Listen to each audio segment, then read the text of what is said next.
Hello, everybody, and welcome back to the Snapshot episode 35. I'm Brendan Patrick, joined by Marvel Snap Phenom. Feels like it's been a while since I've said that. KM Best, who recently came back from Hong Kong. What a crazy trip. We're going to dive into it, but first off, I want to just ask for your week in Marvel Snap. Did you get stuck somewhere in the US, by the way? Yes. Yeah, so I did. By the way, I went to the UK Creator Clash, which we've talked about plenty of times. But when I came back, Cam, I don't know if I told you about this. Surely you were impacted by it. We did a podcast from my hotel room.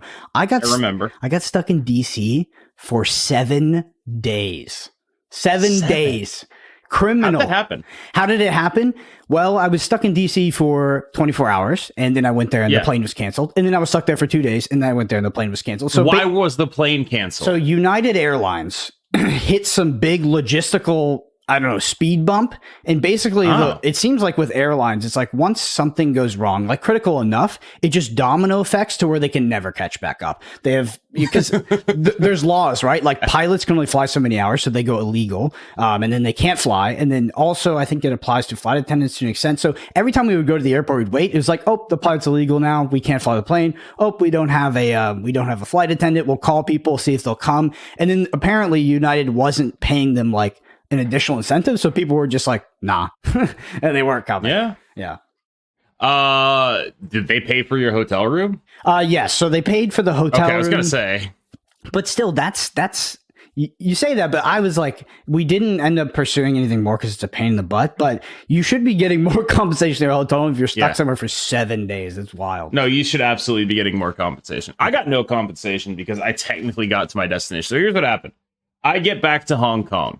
Or I get back to America from Hong Kong.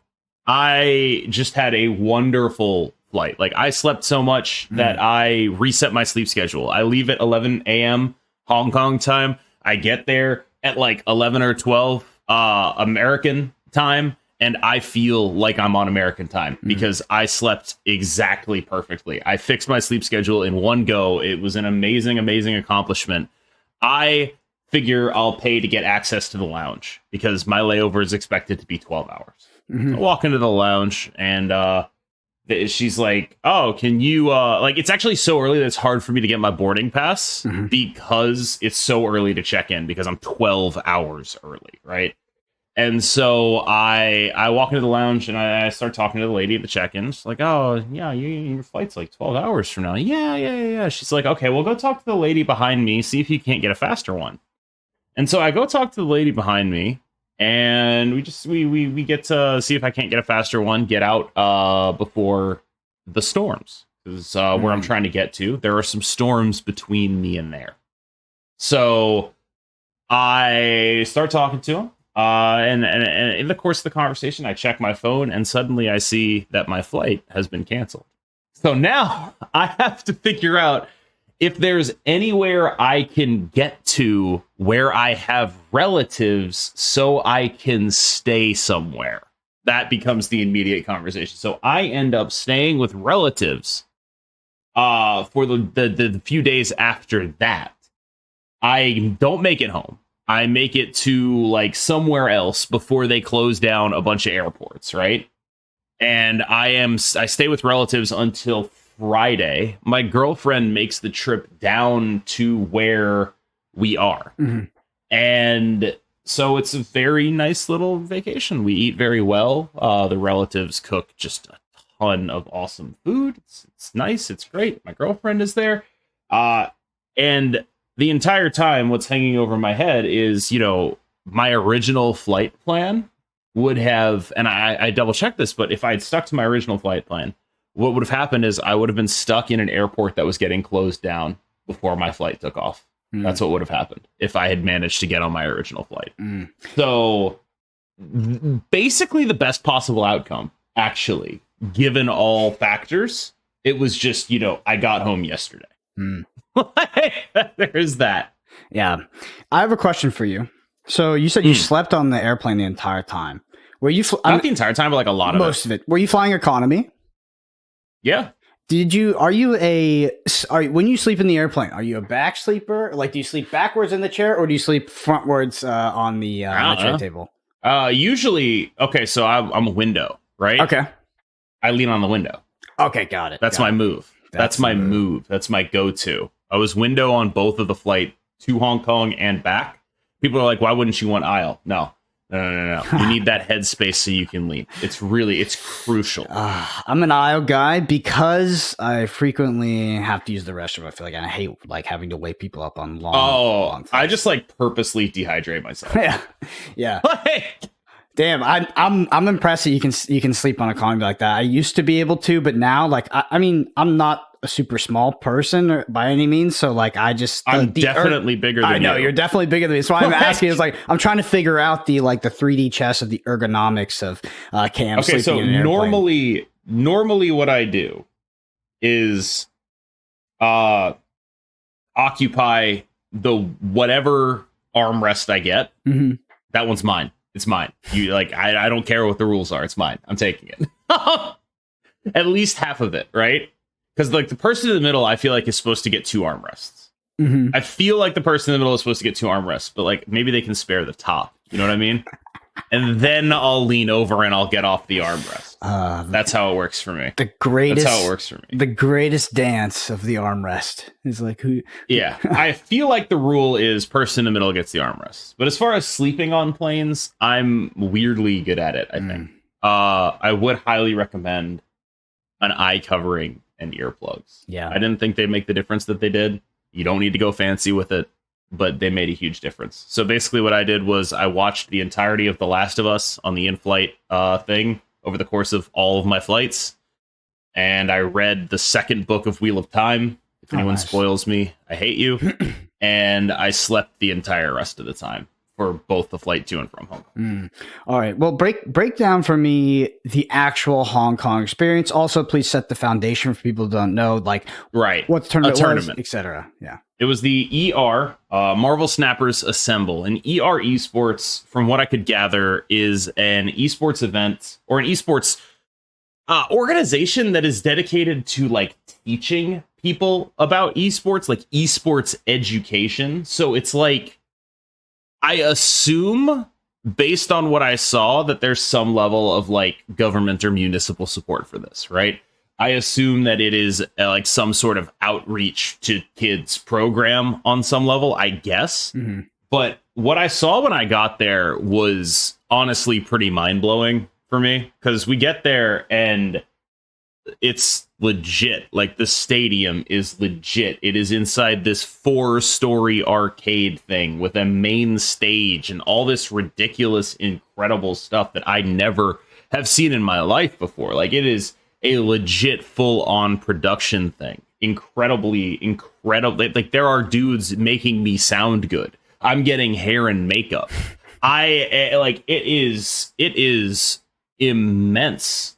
There's an audience an announcer who like does a walkthrough, which by the way, there was this really funny bit that I noticed that I'm not sure anyone else would find particularly funny.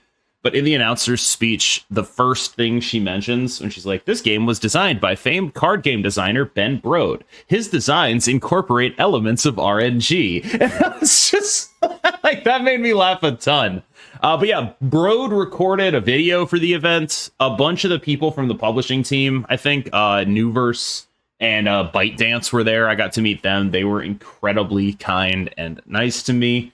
I ended up ditching a dinner that I didn't know I was invited to until I'd already made other commitments with them. So I had to apologize profusely for that, so I could stream with Jake and Torikun, who were the finalists the finalists of the event. Jake Doan, who is doing content now, so do check him out. And Torikun, who is, I believe, working for Snap.fan, been a friend of mine for a while in the scene. So there's just a ton to recap. For the tournament, though, the interesting thing is decklists were submitted basically the day before Twitch Rivals. So nobody was on Brood. Nobody.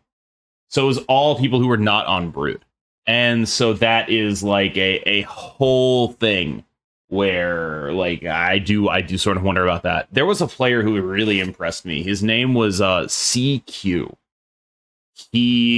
I think like he ended up basically losing by a margin of 1 cube to Torikun. And I was so impressed by everything he did because he was in the quarterfinals and he was a retreat now gamer. Lambie and I had to pull him aside to be like, yo, dude, you need to retreat later. This button is all downside. Yeah, like, yo, dude, imagine if you didn't do this. Like he was clearly someone who played a lot of games before. One of the first question I asked him afterwards, like, have you played poker? And he was like, yeah, no, because you could tell the way he played poker. He was incredibly composed under pressure. He was incredibly talented. I would keep an eye out for that guy. I was so impressed with him. And of course, Tori and Jake in the finals. Just great job, Tori. Very, very awesome. I had a ton of fun casting the event. I hope to do more events in the future. I will say, I do think, because I know Lambie and I negotiated our pay together. We were like, yo, this is how much we want. I think I learned a lot of stuff, like don't negotiate your pay when your plane ride is 20 hours and their plane ride is 3 together. Don't do that. Don't take the same amount as that. You should probably ask for more money when your thing is delaying multiple days of your life and theirs isn't. I did learn that lesson. I probably should have done that. I also learned the lesson of like get the itinerary before, because I wanted to actually see if I could spend some time in Hong Kong. I was totally unable to spend any time in Hong Kong. I arrive at 10:30 at night Hong Kong time. Call time is 7:30. So I have a little bit of dinner. I can't even stream that night. I have a little bit of dinner, which was very good. They ask what I want for breakfast, and I say I love noodles, and they make fun of me for that the entire time, because apparently that's like like Hong Kong noodles is like the ramen, and they're just. I'm a typical blundering American, basically, and so I eventually. I get back to my hotel. I get to sleep. I set my alarms. I wake up, get there at 7:30, crush it with all due respect. Absolutely crush it. But that's 12 hours, basically. It's from 7:30 to like 7 at night is about when we finish up. Then I go stream until about 11. Then I go to bed. And then I wake up to get on my flight. And I have to get to the airport by, 8:45. And so the total amount of time I spent in Hong Kong, not in the airport, is like maybe 24 hours. And the total amount of time I spent not working or sleeping there is like maybe none. Yeah, which is a bummer because Hong Kong is a pretty cool city to see. Dude, oh my God, it's so cool. Like, there's so much to do there. Where were you staying? And I got to do absolutely none of it. We were out in Cyberport. Okay. So we didn't get to stay in the city proper, but there's so much stuff, and just like there's so many things that I did want to do. I thought it was going to be like, okay, because I saw the itinerary, I was like, okay, I got like a couple days here, and then it turns out when I actually got the flights booked, it was like, oh no, those days are all flying. Hey, I was like, oh cool, 6-day trip. I'll fly out one day, have 4 days there, fly back one day. No, 2 days flying. No. Yeah, I think Hong Kong as well has probably one of the best public transportation systems in the form of their metro. It's like extremely convenient, very, very nice as well. So easy to get around. I think last time I stayed there was in Kowloon. I think that's the area name. It's hard for me to remember. It's been a few years, but yeah, bummer you didn't get to see more of Hong Kong. But I'm happy that the tournament went well.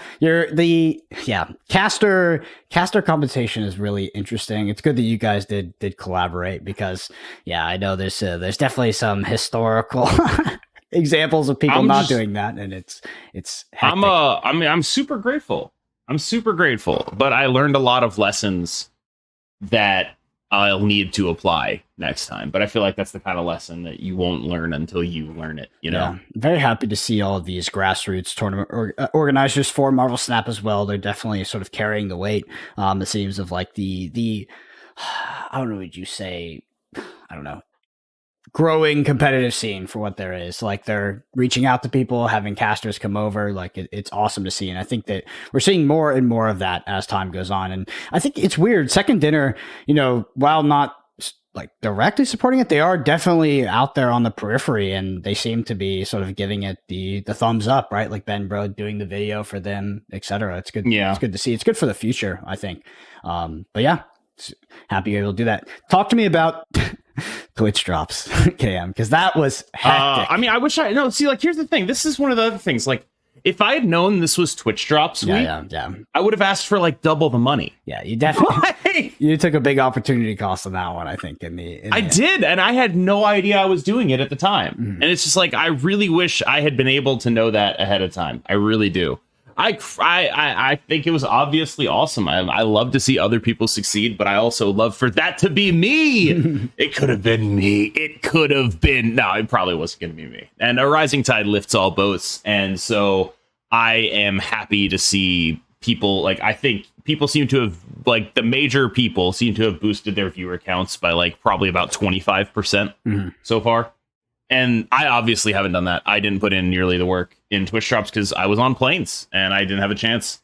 And I am happy to see that boost for the people that seem to have gotten it. Yep. Twitch Drops, such a sequitur thing for Marvel Snap. Just makes so much sense in terms of like how the game works in terms of progression with the cosmetics. I mean, I'm happy that it finally came right. And we saw the success that we expected to see. Like they hit it out of the park. And I'm sure we'll see it come back as well. So you'll definitely be on the next one. Anyway, Cam, let's go ahead and head into the listener question section, the Bend and Snap this week. It comes from Matthew Grootman, and they say, which card surprised you the most on power level between your initial impression of the card and the impression you got after actually playing with the card? The most on power level between my initial impression and the impression I got after playing with it? Oh, that's Legion. Yeah, I was the one making the argument like, oh, this card is playable, but he ended up being like the best card in the game. Like, I remember talking to you like, this is actually like a good counter to Storm, right? I was like, oh, this could see some real play. And then it turns out it's not like a counter to Storm, it's a counter to Marvel Snap. One of the things they mentioned in the nerf notes was like, okay, this reduced the amount of RNG in the game. Marvel Snap is a game fundamentally that relies on location RNG. Legion reduces the amount of location RNG, and that sort of made it all click together. They have a habit of doing this, where they'll mention something offhand that'll make everything click. Like when they mentioned, Mr. Fantastic, it's actually a lot worse now because of Jeff. It's like, oh yeah, that is what it is. That is exactly what it is. And so like with Legion, I had the same moment where it's like, oh, that's reducing the amount of location RNG. That's a recipe for the better players winning more of the time. No wonder we love this card, right? Like, no wonder Lambie and Moyen and me are just like, you just put this in every deck. Like, this is the best card in the game. What are you talking about? And no wonder there seems to be some debate about that, right? Like, he scales with play skill so well in such very, very unique ways. So I think it's definitely Legion. Figuring out that he's not actually like a counter to specific things, but a counter to the game itself is, I think, it's just a very weird one to play with. And like I said, I was higher on him than pretty much anyone else was. Yeah. Like I deserve a little bit of credit for that, but I still think that counts as an L. Because I clearly underestimated him, even though I was the only person who was like, yo, this is like kind of decent. Yeah, I think Legion's definitely up there for me. And you said it. I mean, when we talked about it on the podcast before it came out, most people were pretty cool on the card and were like, oh, I mean, this is a generously statted, usually neutral to positive effect on your game. It's like it's a good card. Good card, but it turned out to be a great card. I think another one for me is Mirage. I think Mirage I was a little bit high on. Not crazy high, but I thought that card would be a bit more playable than it is. And also X23. I think Mirage actually is pretty playable. Yeah, I just like I think it fell exactly where you thought it would, which is like, this is a good 2-drop and Jeff is better. Yeah, I think I guess in the context of Legion outclassing it so much in that month is kind of was like, maybe I kind of it's like the dual package where I was like, Legion and Mirage were right there, and I was kind of like looking at Mirage, but Legion was secretly what the card was. Yeah. Also X23. I thought X23 would definitely be a bit more impactful. I mean, the fact I think she's awesome. I think she's incredibly impactful. Mm-hmm. A Deadpool deck sucks without her. Yeah, it's trash. It's unplayable without her, and it's like tier 1.5 with her.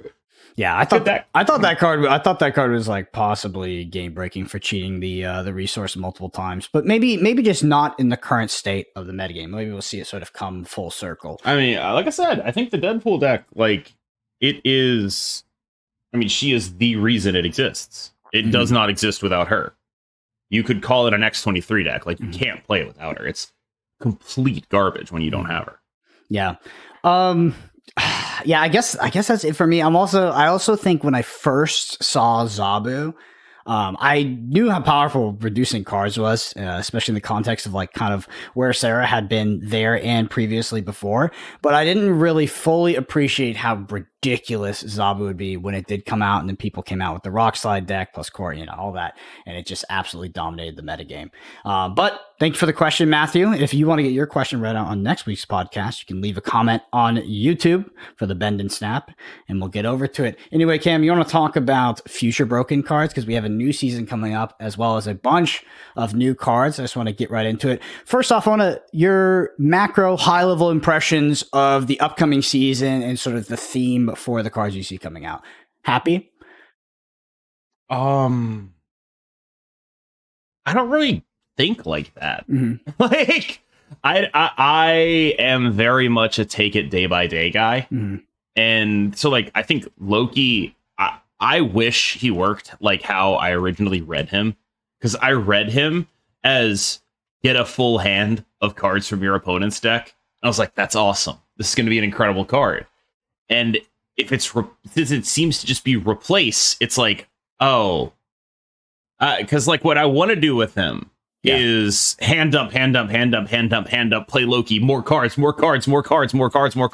And I actually think that's a pretty hard deck building thing to make work, because when you hand dump, you use up all the space on the board. So it's like, what is the value of these other cards that you're getting? How do you conserve space while hand dumping at the same time? You can't really do it with Zoo, because it's like, okay, you do it with Zoo, you get Killmonger, but also because you need to play, Khazar and Blue Marvel. Those are the things that make that deck work, and you won't be able to Loki with those. So how do we actually make this work? And I was like, okay, that's a really interesting deck building question. I would like to play a hand dump into refill type deck that has never existed in Marvel Snap. It's never been an archetype. And then I read Loki again, and I was like, oh, he sucks. I get it now.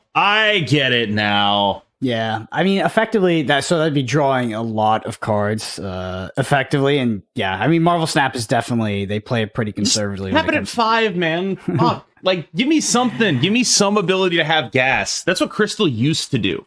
Crystal used to shuffle and draw 3, and she was too bad to play, because I assume they're being very careful with an effect like that. But it's like, this is one of the situations where, like, hey, your random bullshit card, like your random bullshit fucking fill up your hand card, could actually be good in that scenario. Like you go like hand dump Quinjet Collector and then like Loki on 5, and then just like play a bunch of shit on 6, and you're already probably ahead. And it's like, wait, that's actually pretty compelling, because in Marvel Snap there isn't as much chaff. Yeah. Like, cards that suck are still, Cyclops is a 3/4, that becomes a 2/4. That's actually good, right? Like, even the cards that suck are good. And that, I think, meant that they had to balance this a little bit harsher than they otherwise would. Because if this was Hearthstone, it would just be fill your hand with your opponent's. I mean, yeah, right? Hearthstone is wild with some of those effects now, like Wheel of Fortune, just kind of random generation. So Loki, for the people that don't know, it's the upcoming season pass card. It's a 3/5, and it says on review, replace your hand with cards from your opponent's starting deck, give them -1 cost. I mean, one thing that stands out to me about Loki is that it's generously statted, right? 3/5. That's like on par with Polaris, which is a fine sort of mid-range card. Polaris effect sometimes not being the most important part of that card. Decent stats. -1 cost. That's powerful if you're doing that on multiple cards. Up to 3 to 4 cards potentially. I think that this is maybe obvious. Do you think you would run the Quinjet in this deck? So you have the Quinjet on board. Now you're reducing by 2. The question comes to me is like, if you're playing 6 costs out of your opponent's deck for 4, that's great. But let's say your opponent is playing some sort of synergistic deck, you pull some random amount of cards in them, you don't get, let's say it's Zoo, right? You don't get the Blue Marvel, don't get the Khazar, you just have a bunch of shit cards in your hand that cost 1, right? And this, giving them -1 cost, that's interesting, because Quinjet was obviously, used to say this, but was reworded to minimum 1. This seems to not have that context, right? Or have that condition. You'll play 0, you'll play 1s for 0, but Quinjet will not let you play 2s for 0, is my understanding of it, right? Yeah. The same way like Sarah and Elysium work, like the one that says no is the one that matters, right? Sarah will never actually affect it to reduce to reduce to 0. And even like, I do wonder if secretly somehow there's like a rules engine where like it happens in order somewhere. I wonder about that because like it's pretty impossible. I'm sure it's happened. But since Sarah's an ongoing effect, it probably just never ever happens. But like with an on reveal effect like this, I am a little bit curious. But both Sarah and Quinjet are ongoing, so yeah, who knows? Obviously, if you get Loki and Elysium, it will discount to 0. But like since both Sarah and Quinjet are ongoing, neither of them will ever actually discount a card to 0. Only Loki's effect can discount 1s to 0s. The 2s, sorry. It's never going to stack like that because of the ongoing abilities. And I think the interesting thing is if they were like on reveal, like if Sarah was like on reveal, reduce all the cards by 1, they can't go below 1 or something like that. And then an ongoing effect applied, it would work, but who knows? Yeah, I'm thinking about Loki, so I'm doing sort of on the fly theory crafting here. But I wonder if you would play him in potentially like a Thanos deck.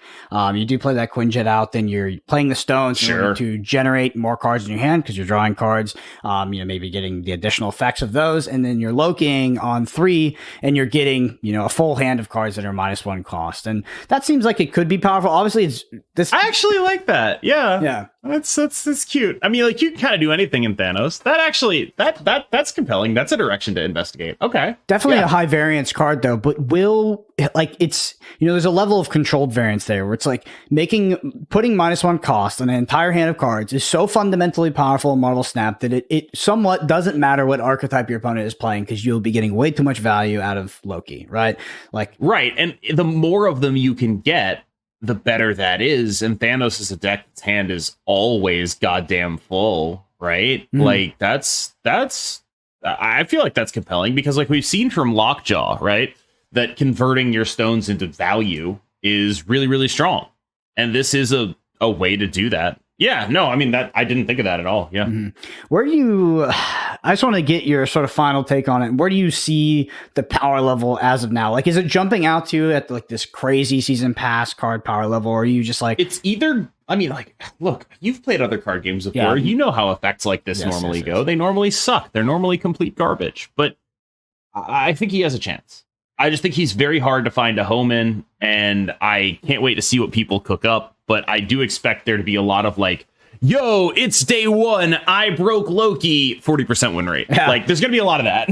Well, there's going to be one aspect of this card I think some people are going to pitch, which I think is the least relevant part and the least impactful part. But they'll be like, you get full information on your opponent's deck. It's like, I've not heard anyone pitch that. Someone will pitch that. There are definitely some Howard the Duck truthers that are maybe listening, or they exist somewhere in the universe. They're going to be like, you get to see your opponent's entire deck, and you get to see 6 cards of them. I actually think seeing 6 cards is actually kind of useful, but like it's not a reason to play the card. Yeah. It's a fringe. It's fringe. Effectively, right? You get to see their entire deck. You will see like. Yeah, I think that actually is useful. Like. Yeah. It's not like a reason to play the card. That's the difference, I think, with me and like the Howard truthers, right? I'm not here saying information isn't useful. Yeah. It's super useful. Is it a reason to play the card? No. But it can be if the card is doing other stuff. The issue with stuff like Howard is it's not. Right? Like, I actually do like it. Like, this is the issue with Kang, too, right? Like, information is awesome. It's so sick. It is so cool to have information. But what's not cool is the opportunity cost of giving up an actual card in your deck to do it, right? Yeah. That's actually what the conversation is about. And I feel like it's been phrased poorly or maybe purposefully misunderstood by many, that like people who don't like Howard are saying, it's the information is useless. No one's saying the information is useless. They're saying the opportunity cost of not running like Iceman or Kitty Angela is just too high. There was a card, and I'm not fully familiar with the history of like how it was, how little it was played and then how much it was played, but it was definitely one of them. It was banned. It's called Gitaxian Probe. I'm sure you're familiar. Gitaxian Probe is different because it's free. It's free. Yeah, so it's free. And yeah, the information is basically like it draws. It's also different because it draws a card. Right? It's free and it draws so it's free both in terms of you pay 2 life instead of actually paying any of the resource in Magic, right? But it's also free in terms of replacing itself. Yes. If Howard the Duck drew a card, he'd be fucking broken. Yep. He'd be the best card in Marvel's Snap. It wouldn't even be a question. If he had his ability and also said draw a card, amazing, best card ever. Like, you staple draw a card onto any card in Snap, it is immediately one of the 5 best cards in the game. Especially unless it's a 6 cost. I mean, if they cost 0 too. So the thing about Gitaxian Pro, and the thing that stands out about it is like, you can see your opponent's hand. That's great. You pay 2 life. That doesn't really matter in Magic the Gathering. But you also get to play a 56 card deck. Which is fantastic. And like that, to be clear, most Gitaxian Probe decks were also Street Wraith decks, which Street Wraith cycles for 2 life, which is pay 2 life, draw a card. Just that's the ability it has. It doesn't do the see the hand thing. You just play that too, because that's broken. Free card draw is broken, right? Like the fact that Gitaxian Probe sees hand, that's just like it's there, it's cool. You'd play it if it was just Street Wraith, though. If it said absolutely nothing and drew a card and was free, you'd play it. Yeah. I'm gonna give my verdict on Loki. I think that Loki will be powerful. I think that if you can get I think if you can get a max hand size of cards that are reduced by 1 cost. I like the Thanos thing. Yeah. I like that a lot. If you can do that consistently, if you can get that many cards that are reduced by 1, and you can, I know it's a reasonable amount of variance to play the Quinjet on 1 or 2 prior to the Loki. But ideally, if you can do that, I think you're going to be in a ridiculous spot. I think that, Quinjet into Loki, if you're playing a deck like Thanos, is a retreat on your opponent's side, which is fair enough. I think that you will be simply getting too much value by reducing an entire hand of cards by 2. And 3/5 is generous, right? That's the thing with Legion as well. Like Legion, obviously different effect and different reason why it's good, but Legion is this card that has a good effect, like even a borderline great effect, and for some reason it is generously statted. We would play Legion if it had worse stats. I think Loki is one of those cards where it is generously statted. Loki is, I think, still a consideration at a 3/4, potentially even a 3/3, if you're getting the entire hand of -1 cost. But again, this, like, your initial impressions of the card, they stick with me as I make my verdict, where it's like, it could still be this kind of like, I don't know, meme card, basically. It does have a somewhat memey effect. You've talked me up on the card, because I've been so disappointed from when I realized that it didn't do what I wanted it to do, which is I don't know if people know this. I'm an aggro player, right? I would love a deck in Marvel Snap that just played like Flame Imp, draw 3 cards. I would love a deck that was just like, that rewarded me for just being an ape. It's just like points, card draw, dump hand, refill. I love that. Like my when I hit rank 1 in Magic, it was with a mono red deck with Experimental Frenzy, which is the definition. Yes. The definition of just like hand dump. Actually, I will say this. It was actually a mono red deck that cut Experimental Frenzy to go under the other mono red decks, which was the correct choice at the time. By a lot. It was the best deck by a lot, because you just went under everything, right? The frenzies were still in the sideboard, but that's beside the point. This is like 4 years ago now. But like, yeah, that's the kind of game I want to play. I want to play just like, here's my stuff, here's more stuff. I want to run you over. And there's no way to run people over in Marvel Snap. Man, card design is so interesting, Cam, especially in the context of like the history of card games we have and the history of effects that get reprinted in new card games. Like what you're talking about, I think that there's a Pokemon card called Professor Oak. I don't know if it's symmetrical where your opponent also discards the hand and draws up, but like basically discarding your hand and drawing back up to 7 is like one of the most broken effects you can do in a card game. It's incredible. Like Lorcana printed Wheel of Fortune. Like Lorcana is a game that has like, it's all like 1 mana 2/2s basically. It's like so vanilla, and then they printed Wheel of Fortune, which is so you just hand dump and then Wheel of Fortune, dude, right? It is so busted. It's crazy. It's like you're playing vanilla. Like you have draft chaff level cards in constructed, and then your opponent is ramping, hand dumping, and Wheel of Fortune. It's like, it's so wild. By the way, if people listening, Wheel of Fortune is discard your hand, draw 7, basically. And while it's a symmetrical effect, you manipulate the board state to where you're not in the symmetrical area. Anyway, yeah, what you do is it's discard your hand, draw 7. You just coincidentally happen to have no cards in hand, so it just says draw 7. Good effect. All right, let's move on. Let's move on to the next card, which is how do you pronounce Alioth? Is that it? Alioth? I don't know. It's been a while since I watched Loki. This card was a card everyone was afraid of at 5, and at 6, it's suddenly not even close to as scary. But I still think there's like a very funny, like, I don't know if you could ever pull it off, but like if you go like, I don't know, ramp Zola, like that's pretty funny. It's probably not as good as like, I don't know, ramp Shuri Death Strike Zola or whatever, right? Like, it's probably not as good as that, but it's pretty funny. Yeah, so Alioth is a 6/5 that says on reveal, destroy all enemy cards here played this turn, including unrevealed cards. I mean, like you're talking about, so when you talk about the Zola, you're doing this on 2 lanes, but if you have a lane that's won, whether you've Professor X'd it or something like that, or maybe you've had some other effect, or you have so many points on there, I mean, this can effectively win that other lane, right? Like, there's not a lot of ways to beat this unless you beat it before turn 6. Kind of like a leader. This is another card I was thinking about in Thanos. Okay. Like, that's the premier Professor X deck, right? Yeah, Premier Professor X deck also has Time Stone, right? So you can Professor X on turn 4. Right. You could potentially Alioth on turn 5. So, like, you scam out the Professor X, right? You play like a Devil Dinosaur. Mm-hmm. You're probably winning 2 lanes. You play Alioth. Their like counterplay to the Devil Dinosaur dies before it's revealed, and that seems awesome. like you just get this as it's like a combination. Like it's like a Cosmo if you're ahead, right? They're always going to try to blow up your dino when you do that, or go taller than your dino. And it's literally just like the play pattern of just going, okay, scam a Profex, dino, Alioth. That seems insane to me, right? Does that not seem insane to you? It does seems really strong. It does seem insane to me. Is Alioth just a better leader at this point? I mean, that's that. I don't even think they're really similar. Interesting, because I see Alioth, because like what Alioth's main ability, I think, is that it kills before shit comes up. Mm-hmm. That's the main thing that I like about it. Leader, on the other hand, its main ability is it can go cross lane. Okay. So like leadering Doctor Dooms, obviously, very, very, very, very good. Leader, I like that's the thing that Leader does well. Mm-hmm. Alioth, though, the way it punishes people who are behind is extremely powerful. Mm-hmm.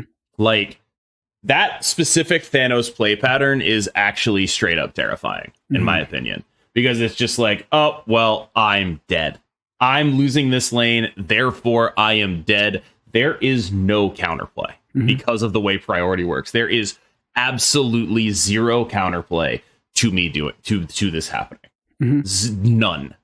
And that is, I think, the place I would play Alioth. Yeah, I think that this is like a pretty nice slot into the Thanos scam list. Like it really seems like whatever deck turbos out. Like if you're a Storm deck, right? You go like Storm Jessica Jones. You go like Storm Juggernaut. Whatever Storm bullshit you're doing, and then you get ahead in one other lane. That's it. That's your win con. You win, yeah. Interesting. Do you see it potentially existing in any non-scam deck, right? So just as like a top end to win a lane? I know it seems weak there. Yeah, it's like maybe. It seems pretty. It's like again. It's about the context. Where this card is going to be the strongest is in the context of you have won one lane and you're ahead in another one. That is just, we haven't had a door slammer card like this in a while. Yeah. And it's harder to use than something like Arrow, for sure. But like, just the fact that we can get back to doing like some priority decks is pretty interesting, because I didn't think they liked that kind of archetype existing, the be ahead slam the door decks. I don't think they like that, and I do think this one's, again, it's a lot harder to make work, because like, what happens when you aren't Profexing into Dino into Alioth? Is this card even good then? I don't know, but like that kind of situation is the one I would like to generate. And so like my thought process would be like, okay, let's just get really far ahead, if at all possible, and then just crush them. Downsides of Alioth, like, it doesn't stop Dr. Dooms on off lanes or claws, things like that. Things that would swing the Professor X lane back to your opponent. Like there's some stuff, right? Like where it's like, okay, this actually is a 6/5, and that is a downside, right? But that specific play pattern of Time Stone, Profex, Dino, Alioth does seem quite annoying. Yeah, I mean, looking at both Loki and Alioth, I think that they are pushing what seem to be boundaries of design that they've previously kind of pulled back in the past via nerfs after they've been played to be very powerful. This idea of reducing cards, which is very, very strong in Marvel Snap, and the idea of, yes, you are in a actual game lock, right? You cannot win this lane. My Alioth will simply win it. I've skimmed yet of another lane, or I'm winning it by such an overwhelming amount. Kind of what Arrow maybe used to do, and I guess Leader kind of did outside of the Doctor Doom, where Leader was just like, yeah, I mean, that lane is locked. Leader is going to win that game, win that lane. And yeah. Anyway, let's go on to Ravonna Renslayer 3/3 ongoing. Yeah. Your cards with 1 or less power cost 1 less, minimum 1. Has anyone figured out what's broken with this yet? I haven't, because I feel like there's probably something. Like, just discounting cards is always strong, right? But like, okay, so this discounts Darkhawk, right? In Zabu decks. Yeah. This discounts Iron Man. Mm-hmm. It's like, what else? What else is like big and like 1 power? Like, it discounts White Tiger, but it doesn't discount Wong. God, could you imagine? Oh, that would have been something. It discounts Ironheart. Discounts Ironheart and White Tiger. I wonder if there's a home for it in like some sort of on reveal type deck. It discounts, Darkhawk and Dracula. The Dracula one's pretty interesting because like hand dumping in Dracula is already pretty strong, right? So like if you're like a Dracula Zoo deck, you can use this to more reliably hand dump because it also discounts a lot of your. Well, it won't discount your ones, so I guess I don't know. And it's never been riskier to be a Dracula player with the Lady Deathstrike buff too. That's a brutal fucking beating when that happens. So the thing about Ravonna is when I'm trying to evaluate this card, it's asking me to mentally sort of open my catalog of cards that I don't really play, right? Which is, so I'm like, what cards is this good with? Those cards just don't really exist in like the top decks that I'm playing with all the time. So is Ravonna's effect powerful? I mean, it's maybe, right? But I actually think it might not be. Yeah, right? I will say I think it might not be. But okay, here's the list of cards she will buff. So I think there are some in here that I didn't think about. Here's an interesting one. Cerebro and Mystique.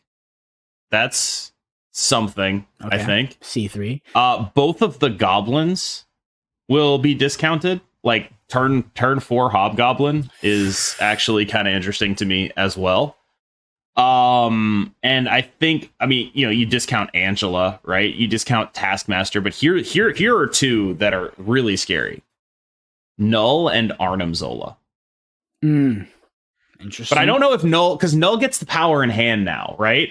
So I don't think he'll work. But Zola, that's pretty interesting, I feel like. Another card that gets discounted, Patriot gets discounted. Bishop, Black Widow, they get discounted. Wolfsbane gets discounted. And White Tiger that we already mentioned. And of course, Forge is already played, but I don't think that's a reason to play it. You got to look for like something big, right? But okay, Jubilee gets discounted. Actually, here's something. Both Jubilee and Dracula get discounted by both this and Zabu. And we've had Jubilee Dracula Zabu decks before. Yes. Where there's just like a big guy in there. We've had Jubilee Dracula, like the Lockjaw deck is a Jubilee Dracula deck. I don't know if that'll matter, but there are some packages that seem to go together that will benefit from this. It's possible I'm underrating it, actually.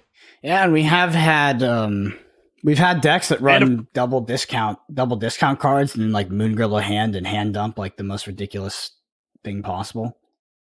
Yeah, I don't think you can Moongirl your hand and go like, Dracula or whatever. I don't think that really plays. Taskmaster gets discounted, right? Like some sort of Taskmaster Zola thing seems compelling to me here. The fact that Null gets power in hand is actually like a huge scam. Because if this thing discounted Null, you'd be like, oh, this turns on Null into Zola. It's actually broken. Like, if this thing actually discounted Null, turning on Null into Zola is, like, disgusting for those destroy decks. Actually completely fucking insane. But based on the way Null works and literally no other cards of its type work, I don't think it's gonna work. But like that is the interaction that really sticks out to me. Is like you go Renslayer, blow some more stuff up, Null 5, Zola 6 with like a Deadpool. That's fucked up, right? That's really fucked up. Yeah, I think overall Ravonna it's tough because we have 2 cards coming out in the season where we are reducing costs, which are those you should always keep an eye on those. But Ravonna is the one that is sort of the least provocative for me. I'll say. But I keep an eye on like Ravonna, Sarah, Patriot, Mystique. Keep an eye on that. Everything's free. I'm really sad that I found the Null thing and then it immediately fell apart. Yeah, why does it work like that? It didn't used to work like that, right? Null didn't count in hand. Yeah, maybe a little premonition on the developers. I'm actually tilted now. Like I feel like that was just absolutely breakable with a card that everyone has been overlooking, and Null now no longer works like that. All right, the last card, Mobius M. Mobius. It's 2/3. Says ongoing. Your cost can't be increased. Your opponent's cost can't be reduced. Your thoughts? I think a lot of people are misunderstanding how this card works. First of all, yeah. So people are like, "Oh, this brings back Death Wave." No, it doesn't. No, it absolutely does not. Death is going to cost 4 unless she costs less than 4 before the wave. That's not. It's not like it's going to be like, "Oh, we'll set it to 4 and get the discount again." That's not going to be how it works, right? Same with She-Hulk. Unless there is no way for you to play Wave and get a She-Hulk that costs 2. What'll happen is you'll play Wave, She-Hulk will cost whatever it was she cost. Like that's what's gonna happen. You'll play Wave on 5. Looks like She-Hulk costs 4. Okay, guess she still costs 4, right? 6 minus 2 is 4. So that's that. It's not doing that. What it is doing is making Wave one-sided, right? That's the interesting bit. Like, can you make Wave one-sided in such a way that like you get to play a big 6 and some small guys, right? And they have to just play one thing, right? That's the interesting thing with this. But here's the other question: is this the kind of card that is so powerful defensively that it defeats being used offensively? Like it's better. Your cost not increased. Like Luke Cage, right? Mm-hmm. It's a card that is primarily used as an answer to something else rather than as a, you could do like a Luke Cage Valkyrie, Luke Cage Shadow King. Like these are, I actually really like Luke Cage Shadow King right now. But like these are ways to use Luke Cage offensively, but mostly he's just used defensively. And I worry that, if you try to use Mobius offensively, what's going to happen is you're going to run into everyone who's using him defensively. And it's like, oh, why am I even bothering? Why am I even bothering to build my deck around Mobius Wave when they're just playing Mobius and my shit doesn't work? Yeah. I mean, Wave has always shined when it's been a pseudo one-sided card. I mean, post-nerf, right? So you'd be playing Wave into a bounce deck or some sort of go wide deck, and your top end is Doctor Doom, and their top end is a 1-drop or something, or like a kitty. It's okay. But Mobius, yeah, this is the card. You're right. Like, I mean, you're talking about people not understanding it. Like, I don't know. I struggle to see all of the possible use cases where this would be good and to, I think, appropriately value it at that point. Like, it's a bit of an enigma to me. I think it's like a pretty strong 2. Mm-hmm. Like, we could start there. It's just like a pretty strong 2. You like get some free tech against Zabu. You get some free tech against Sarah. You get some free tech against Loki. You get some free tech against Wave, right? And those cards are all more common than High Evolutionary, and people still are on Luke Cage, right? Mm-hmm. So, you get like some free wins when Elysium pops up, like just stuff, right? Like there's just stuff. It reminds me a lot of Luke Cage, and that makes me think it's probably pretty good at the very least, because it's like, A, 1 extra point of power. B, the stuff it impacts is a little more, notable, right? Like your opponent fills up the raft. Haha, no, they don't. Right? There's a lot of little stuff like that where like nice 6-drop, it actually costs 6 now. There's fun little things that this guy does where I think we'll just find that he's useful in a lot of different spots. I'm very glad he's 3K.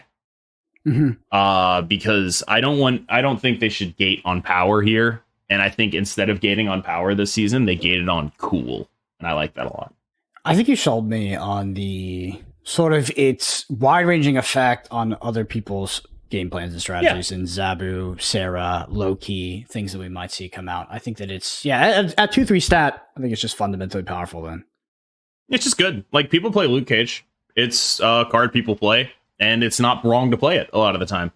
And Mobius is going to be like that, but with an extra point of power, where, like, it's, like, it could be a card you see everywhere. Remember when High Evo came out and it was just Luke Cage everywhere? Yeah. Like, it could be like that. Yeah. If all these people get Mobius and start doing Mobius Wave, and it's like, all right, nice Mobius Wave deck. Here's my Mobius, right? Like, cool deck. It's Mobin time. Yeah. But yeah, like my instinct would be not to use him offensively until the sort of fever dies down, because I would expect to run into him defensively a fair bit. Mm-hmm.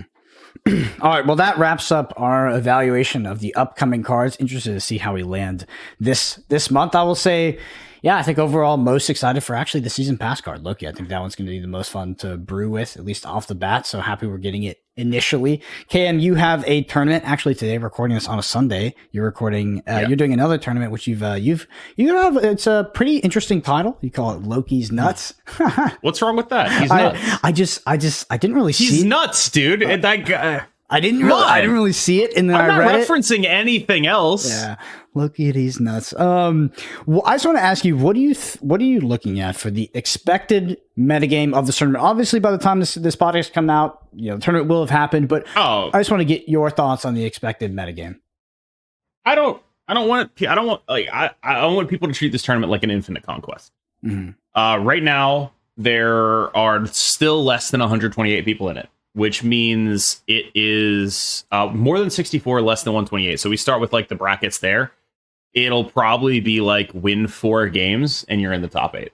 This is best of one single elim, right? So we go from like round of 128, which is like actually like 96 people or whatever, 84, however many people. But the point is it's more than 64. So we need to do it, right? Mm-hmm. And we just go downwards from there. And until we get to 8. That's pretty much how it works. Hey, you say treat it like an infinite conquest, but I think that there's definitely I think there's a lot of prestige for winning a tournament like this. One of the best of the besties. Well, the last person to win one was Moyen. I know.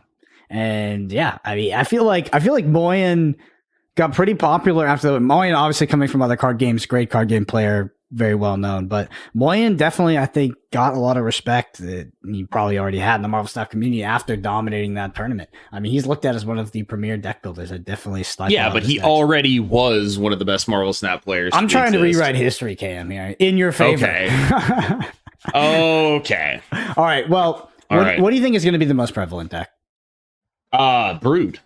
So for people listening to this, I'm going to go ahead and read off the Brood list, which is Wasp, Forge, Mr. Sinister, Armor, Patriot, Brood, Silver Surfer, Absorbing Man, Iron Lad, Iron Man, Legion, America Chavez. Is that similar to the list that you have in mind? Yeah, I've been trying to figure out how to beat mirrors and other stuff. So like one thing I'm really into right now is Shadow King Luke Cage, right? Because it shrinks their broodlings after they get them off Absorbing Man. And I'm into that. I like that a lot. It's also like, okay, is that enough that I can cut armor? If I have Shadow King, is that good enough against Destroy that I can cut armor? And that I don't know. If I have Shadow King, I don't think I need Shang-Chi because Kitty Pryde Angela you hit, Shuri's stuff you hit, right? Mm-hmm. So it should be fine. Like most of the decks that try to beat your ass do so like that. The question is if you can cut armor, right? And if it's enough to win the mirror. But I would think, Luke Cage Shadow King is where I would be right now. Mm-hmm. Let's talk about this the move deck a bit as well. It's been around. I mean, I know it's been around for a while now, but that's in the form of Kitty Pryde, Angela, Kraven, Jeff, Silk, Spider-Man, Shang-Chi, Captain Marvel, Miles Morales, Legion, Vision, America Chavez. Do you think that this is? How would you sort of compare this in terms of contending with the power level of Absorbing Man Brood right now? Oh, it's 100% without question under that power level. But what it loses in power, it makes up for in running Shang-Chi, right? Like, it's just a little bit safer, right? If you're playing the Brood deck into something big, right? If you're playing the Brood deck into like Living Tribunal, you kind of just eat shit. Like, and to be clear, I think the move deck mostly just eats shit to that too. But like, there are some decks where it's like, all right, you're playing the Brood deck into Wong Panther Zola, right? You're dead. You're just dead. Like you don't beat that, right? But like the move deck can Shang-Chi it. Yeah. I do think the Brood deck just is a better deck right now. They're both attempting to accomplish similar things. So what I did with my move deck was I put in Jean Grey. I made it a Doom Wave type thing. I dropped Captain Marvel. I dropped all the expensive stuff. And now it's just get stats on the board early. Hope that Jean Grey allows you to figure it. Because like the way you're supposed to beat the Brood deck is targeting 2 lanes, right? So hope that Jean Grey allows you to figure out how big those lanes are going to be early. Get an Angela in one of them to win one, and then everything else in the other one, and try to win the Brood matchup that way, right? And that's sort of how it's gone so far. But other than that. What are your thoughts on, I forgot to mention the news, but what are your thoughts on Doctor Doom after, I think it's just a full reversion of the previous nerf, but now a 6/5 with 5 powered Doom bots? I mean, he's the best 6-drop generically for stats, and that means he's going to be played a lot, because not only is he the best 6-drop generically for stats without a minimum restriction on him, he's also the only one, or the best one, at affecting multiple lanes at the same time, which is a fundamentally powerful thing. There's a reason the 6-drops that are being played in his absence was Magneto. It is the only other 6-drop that does that kind of thing. Best in slot card, yeah, that's Doctor Doom right now, and that's fine. I do think they should look at some other 6s and see if they can't bump them up a bit in power level. I've always sort of felt like that. But hey, I don't mind him being around. I'm glad he's back. I think that they need to push other 6s, though. I would like that. Yeah. So for context, when I was going over to the UK tournament, Doom was actually a 6/5, and he got nerfed a couple days before. And we did get information about the OTA slightly before because we were competing.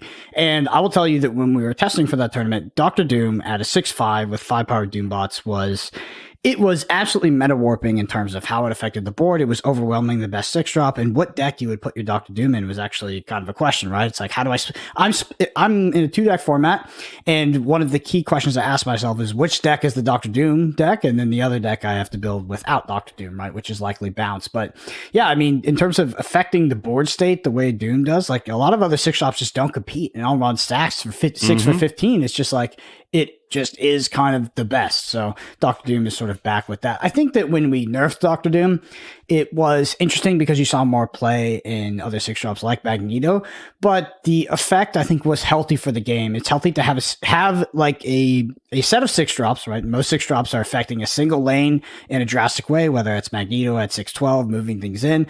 But Dr. Doom adds another layer onto that by threatening the multi-lane pressure, which adds a better dynamic for the players to engage with, because you're asking more questions when you're seeing like, okay, what is my opponent going to drop? They're going to drop a Chavez, or they're going to Dr. Doom me. It leads to a better endgame paradigm, in my opinion.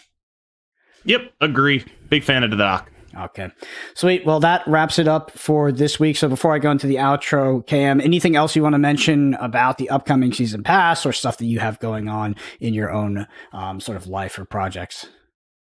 No, I hope people stayed with us long enough while I diatribed about my travel woes. I guess that's part of being a podcaster, right? When you've done it for long enough, and I feel like we're still a very young podcast, but like it's more than half a year at this point. You gradually come to accept that, oh, wait, there actually are people who will listen to me complain about airlines. That's messed up. You shouldn't do that. Go do something else with your time. It is like watching me on twitch.tv/KMBestMS.